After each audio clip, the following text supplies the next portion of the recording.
Welcome aboard. Welcome to today's tour. We are in Hawaii. We are at the Honolulu International Airport, also known as the Daniel K. Inouye Airport. Daniel Inouye was a senator from Hawaii, and we are in Hawaii today because we are going to fly over, tour, and talk about Pearl Harbor, the site of the December 7th, 1941, December 8th in Tokyo, of a surprise attack by the Imperial Japanese Navy Air Service on the naval base here at Pearl Harbor in Honolulu, territory of Hawaii. Yes, Hawaii was not a state at the time. There's a lot of historical background to the prelude to the attack, but today we're mostly going to talk about what happened that day and basically tour and talk about the locations here at Pearl Harbor that were affected that day. Let's get the plane started, the cockpit set up. We'll take a look around the airport here and we will be on our way.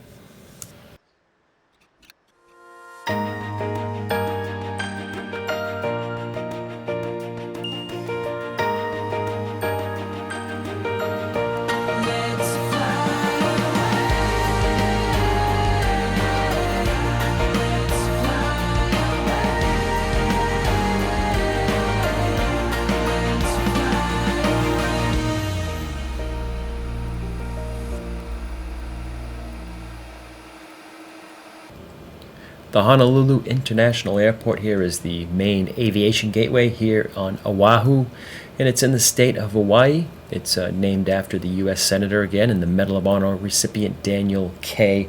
Inouye. He represented Hawaii in the Senate from 1963 until his death in 2012. The airport originally opened in March of 1927 as John Rogers Airport, and it was named after a World War I naval officer, John Rogers. The airport was then renamed to the Honolulu Airport in 1947, and then was renamed in honor of Daniel Inouye in 2017. The airport has 4 major runways, and it operates in conjunction and adjacent to the Hickam Air Force Base. The principal runways are 8 right and 26 left, also known as the Reef Runway. It was the first runway ever completed completely offshore, and it was completed in 1977, and was actually designated as an alternate landing site for the space shuttle. Plane has started. Let's make our way to the runway. If this is your first tour with us, welcome.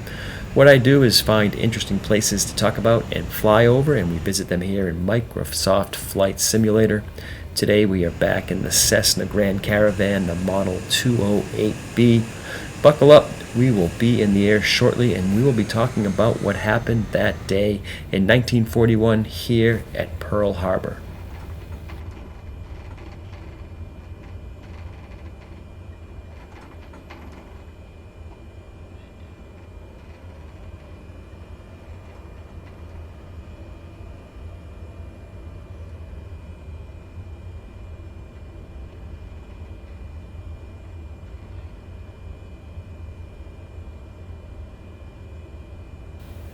Just about at the runway here. Let's set some flaps and we will be ready for departure.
A successful takeoff. As we make our way to the first site on today's tour, we'll talk a little bit about what led up to the morning of December 7th, where Oahu found Japan's Kidō Butai, or Japanese Strike Force, 230 miles north of the island. Kidō Butai means mobile force. During the 1930s, Japan sought to solve some of its economic and demographic problems by forcing its way into China. It started in 1931 with the invasion of Manchuria that they would occupy until 1945, and then in 1937, starting with a clash at Beijing's Marco Polo Bridge, they began another Sino-Japanese war in that December after Japanese forces captured Nanking, leading to the mass killings which became known as the Nanking Massacre. In light of all of these atrocities, the United States started passing economic sanctions against Japan. This included trade embargoes on things like aircrafts and oil exports, as well as metals and other key goods and resources. To solve this resource problem, Japan could either expand deeper into China or south into what was then known as French Indochina and the Dutch East Indies, supplying them with much-needed oil. The issue with this southern expansion is the Philippines, a U.S. territory, as well as a presence in Guam, Wake Island, and Midway, and of course, the Pacific Fleet being at Pearl Harbor. This all put the Americans just to the east of their expansion route. Japan decided that an attack on the U.S. must be conducted, not only on the Philippines, but at Pearl Harbor as well. The main objective was to just buy Japan enough time to conduct their takeover of the region here in Southeast Asia. They believed they needed about 6 months to complete their offensive campaign. Crippling the fleet, especially the battleships at Pearl Harbor, would accomplish this. Admiral Isoroku Yamamoto spent months planning the attack that aimed to cripple the Pacific Fleet, long enough for them to advance on the South Pacific. The plan would also include neutralizing all of the U.S. aircraft on the island as well. Under the command of Vice Admiral Chuichi Nagumo, the attack force, known as the Kidō Butai, or Mobile Force, consisting of 6 carriers, hundreds of aircraft, departed for Pearl Harbor on November 26th. The 6 Japanese first-line aircraft carriers were the Akagi, the Kaga, the Soru, the Haru, the Shokaku, and the Zuikaku. These, along with the rest of the task force, made up the most powerful carrier task force that had ever been assembled. And under complete secrecy, Nagumo took his ships to sea on 26 November 1941 with the orders to abort the mission if they were discovered in any way. This task force also included approximately 350 aircraft, battleships, cruisers, destroyers, tankers, and large submarines that were carrying 5 midget submarines that were to be used during the attack. In addition to the Pacific Fleet, multiple airfields were to be attacked, starting with the first of 2 waves that would be launched on the morning of December 7th. We are making our way over to the East Coast to one of these airfields now, and this ahead of us is Bellows Field. Bellows Field, on that morning, the mountains here shielded the sound of the incoming Japanese aircraft.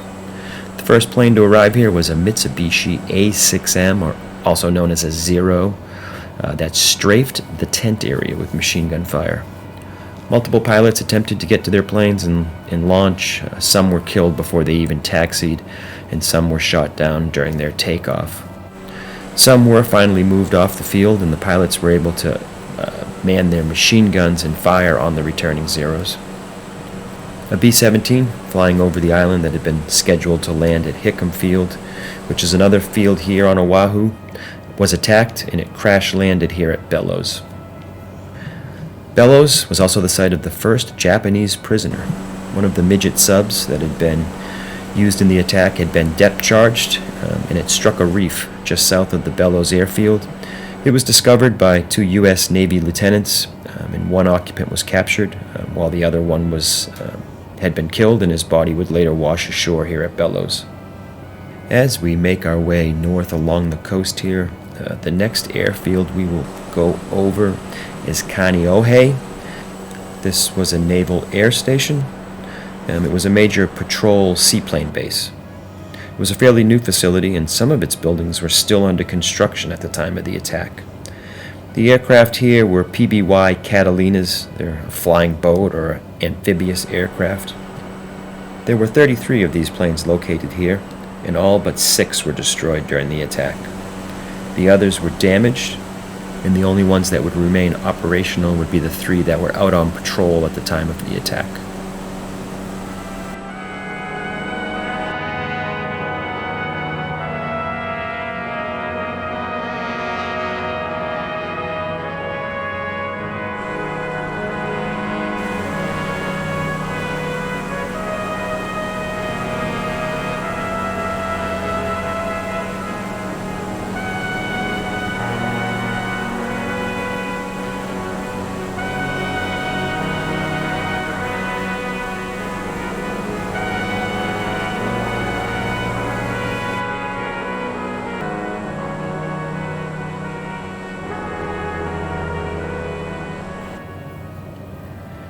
Continuing north along the coast here, our next destination on this tour is the Opana Radar Station. On the morning of December 7th, there were 5 mobile radar stations in operation on Oahu. A 6th was being set up but was not in operation yet. But at 7 o'clock that morning, only the Opana station was operating. 2 privates were manning the radar when they started tracking the Japanese planes at 7:02 a.m. The 2 privates were Joseph Lockard and George Elliott. After calculating what they were seeing, they determined it was a large flight of aircraft. They notified the Radar Information Center at Fort Schaffner, which is just south of Pearl Harbor. At Fort Schaffner, the information was received by Private Joseph McDonald and passed on to Air Corps Lieutenant Kermit Tyler. Tyler was only on his 2nd day of training as an observer. Unfortunately, a flight of B-17s was due inbound from the mainland about the same time, and the operators were told, quote, "Don't worry about it." It turned out to be, of course, the first wave of more than 180 Japanese planes. Here we are, heading towards the north side of the island, and you can imagine out there over this horizon sits the Japanese strike force. The carriers, ready to launch their first wave. The aircraft to be used were 131 of the Achi D-3A Type 99 dive bomber, named the Val by the Allies, 79 Mitsubishi A6M2, also called the Zero by the Allies, it's a carrier-borne fighter, and 143 of the Nakajima B5N2 Type 97 Model 12 torpedo bombers, known as a Kate to the Allies. There was plenty of activity around Pearl Harbor that morning before the first wave even departed the carriers. And keep in mind, the attack was planned for a Sunday morning, which meant many soldiers, sailors, Marines, and airmen would be sleeping in or going to church, etc., and with the least amount of people actually on duty. As early as 3:30 a.m., things were underway. 5 Japanese midget subs started to take up positions within 10 miles of Pearl Harbor. At 3:42 a.m., the minesweeper USS Condor spots a submarine south of the harbor entrance. At 5:30 a.m., the cargo ship Antares spots what looks like a submarine conning tower. After reporting this, the USS Ward, a patrol ship, would be sent to investigate and would later fire upon the submarine. At 5:50 a.m., the first wave of more than 183 planes began to take off from the 6 carriers. Just ahead of us, we are about to approach the Opana radar site. At 6:37, the destroyer USS Ward fires on and sinks the submarine spotted by the Antares. At 7:02 a.m., that would be when our privates at the Opana radar station are reporting the group of aircraft that they have spotted. At 7:15, the second wave of the attack, with around 167 planes, begins to take off from the carriers. As we turn south here across the island, we will be heading south towards Pearl Harbor, but first we will be flying over 2 more airfields that were targeted that day, Wheeler Field and then Eva, which is a Marine Corps air station.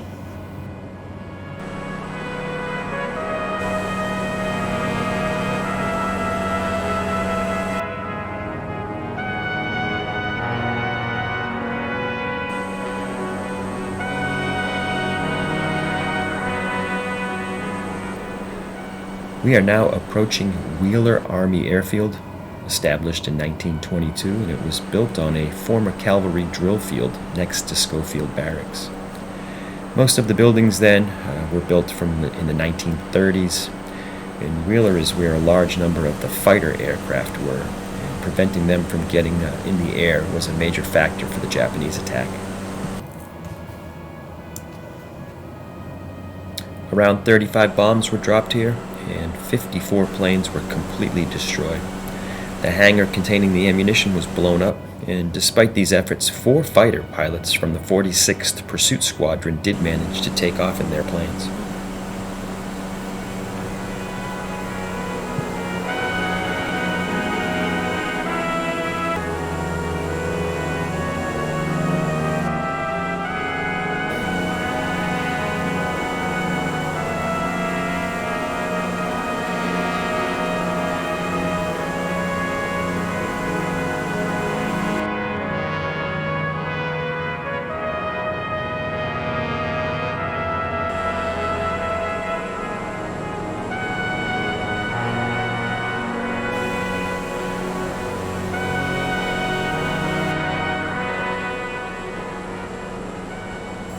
As we continue across the island, there is one more airfield on our flight path today. The airfield is gone, but where it was is still visible. It's a small airfield, and it was Eva Marine Corps Air Station. This airfield is about 7 miles west of Pearl Harbor. It was originally founded by the Navy in 1925 to be used by airships. The Eva mooring mast was a 100-foot tall dock for airships, or blimps as they might be better known. But the airship program had ended before any airships had ever docked here.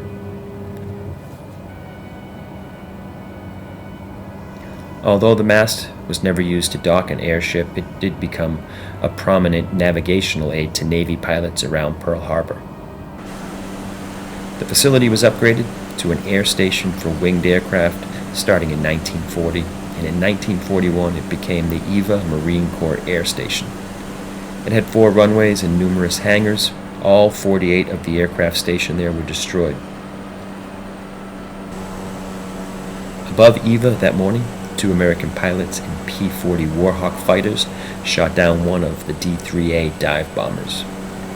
The air station then was closed in 1952 when the runways became unusable because they were too short for current-day jet aircraft of the time.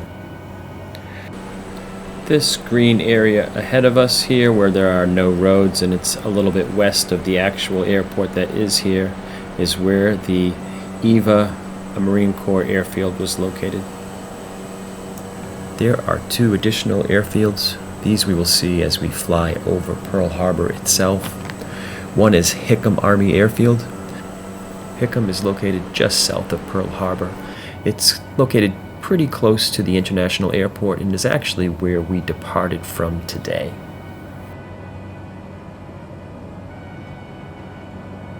Located at Hickam during the attack were both fighters and bombers. The Army had about 50 P-40 Warhawks that were in operational status this time, and these were modern pursuit fighter aircraft. There was also about 20 P-36 fighters. Unfortunately, on that weekend, the machine guns had been removed from these aircraft and most of the ammunition had been placed in central storage to prevent sabotage. There were 33 B-18 bombers and 12 B-17s. Remember, an additional 16 B-17s were inbound from the mainland, and those that arrived during the attack were also unarmed. The armaments had been removed to lighten the load for the flight from the mainland to the island of Oahu. There was a single B-24 Liberator on the ground at Hickam, and this became the first B-24 destroyed during World War II.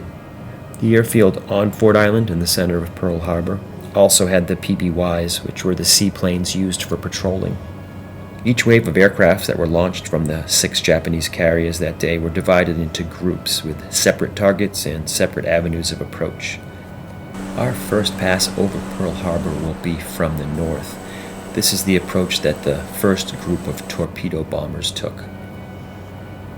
Pearl Harbor is what is considered a shallow port, which meant that standard torpedoes of the time would have gone too deep and hit the floor of the harbor. For this attack, the Japanese had modified the Type 91 torpedo that had anti-roll features, allowing it to stay horizontally correct, meaning that it did not require the time to right itself, and it could start pitching itself upwards as soon as it entered the water. The torpedo bombers would target the outer ships, where the ships were berthed in sets of 2, while the horizontal bombers could target the inside ships that the torpedoes could not reach. At 7:48 a.m., the first wave starts to strike the air station at Kaneohe, Hickam Field, Wheeler Field, and Ford Island. These were the primary targets, and Bellows Field and Eva Marine Corps Station were secondary targets. These airfields were targeted both by high-level bombers and dive bombers. This first wave was also to target the carriers and the battleships in Pearl Harbor. At 7:50 a.m., the general attack alarms at the nearby airfields were sounded. At 7:55, the commander and leader of the first wave, Mitsuo Fushida, sends the signal to attack, reported to be Tora, Tora, Tora, the signal that the attack had achieved total surprise. There's some discussion of whether that code was chosen for the actual meaning of the word tiger, or if it was a contraction of some other phrase, or even just that it was selected because of its ease of transmission via Morse code. At 7:58, Commander Ramsey at Pearl Harbor sends the base-wide message. Air raid, Pearl Harbor, this is no drill. As the first group of Japanese bombers approach, they realize that some of the capital target ships, the aircraft carriers, are not at Pearl Harbor. The USS Enterprise, the USS Lexington, and the USS Saratoga were not there that morning. At 8:01, without the carriers, the first group targeted the USS Utah. It's a Florida-class dreadnought battleship. The Utah had recently been converted into a target ship and served as a gunnery trainer. The Utah was hit by torpedoes, quickly rolled over, and sank. Behind the Utah was the USS Raleigh that was struck by a torpedo. The bombers from this group that did not attack the Utah went around Ford Island. Some attacked the USS Helena, which was moored behind the USS Oglala. The Helena was a cruiser, and the Oglala was a mine layer. A following group, also realizing the carriers were not moored where they should be, opted to go around Ford Island and attack Battleship Row, which was on the south side of Ford Island. At 8:10, the attack on Battleship Row begins. Because this group was torpedo bombers, most of them flew down the southeast lock, which is below us. This gave them the longest approach over water. This resulted in a majority of the torpedoes being launched at the battleships USS Oklahoma and the USS West Virginia. One bomber did maneuver and target the USS California. By now, the anti-aircraft guns were being manned, and later groups of bombers were being targeted. During the attack on Battleship Row, at least one plane maneuvered towards the Nevada and achieved a hit with a torpedo. At 8:15, the high-level bombers started to attack the battleships that were berthed on the inside of these ships. These are the ones the torpedoes could not reach. This run hit the USS Maryland, the Tennessee, and the Arizona, as well as the smaller repair ship Vestal. One of the two bombs that hit the Arizona caused an explosion of the No. 2 magazine. This resulted in a large explosion. This caused the ship to sink to the bottom of the harbor pretty quickly. And this ship would account for 1,177 of the casualties that morning. At 8:50 a.m., the second wave of aircraft reached Pearl Harbor, and by this time, even more of the anti-aircraft defenses were up and running, and the second wave would not have as much success as the first one, and they would suffer more losses. At this time, the USS Nevada, which had managed to get underway, was struck, and the ship would later have to beach itself to avoid blocking the harbor entrance. The California was struck again, and so was the USS Pennsylvania, the USS Cassin, and the USS Downs, two destroyers. The USS Shaw, which was in dry dock, was also struck. Other ships that were successfully hit in this second wave were the USS Curtis and the light cruiser USS Raleigh. By 10 a.m., the last of the Japanese fighters and bombers are now leaving the island of Oahu. and at 1 p.m. local time, the Japanese fleet would leave for Japan.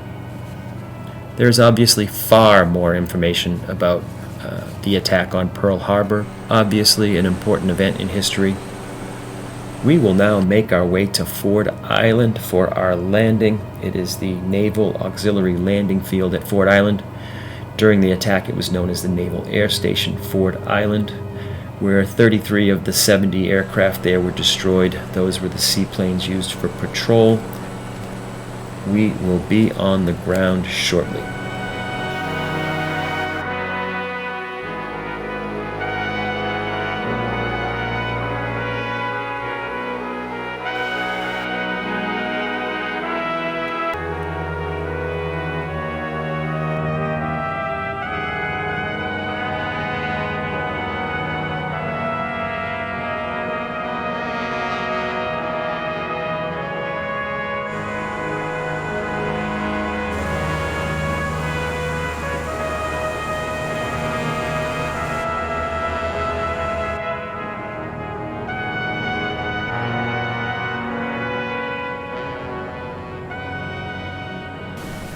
Members of the Senate, of the House of Representatives,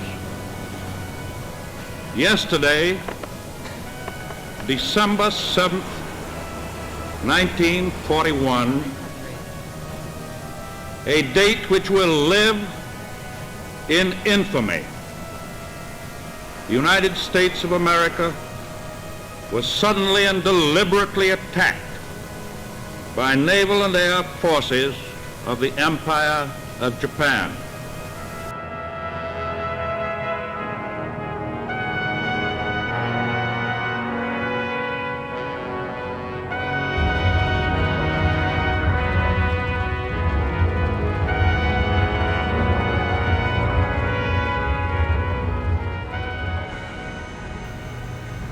We are on the ground here on Ford Island.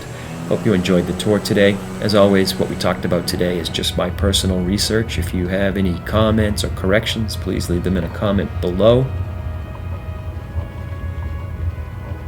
Once we get the aircraft stopped and shut down, we will send up the drone and take one last look around Pearl Harbor.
As we look around Pearl Harbor here, you will note some of the markers I have for the ships that were involved in the attack that day. Also, you can see what is the memorial now over the location of the Arizona.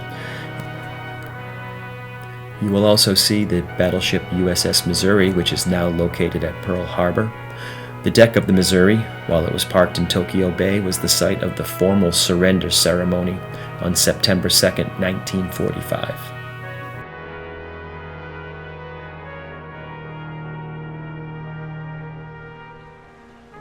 Thanks for watching today. If you have any ideas for other interesting places to fly over and talk about, leave them in a comment below.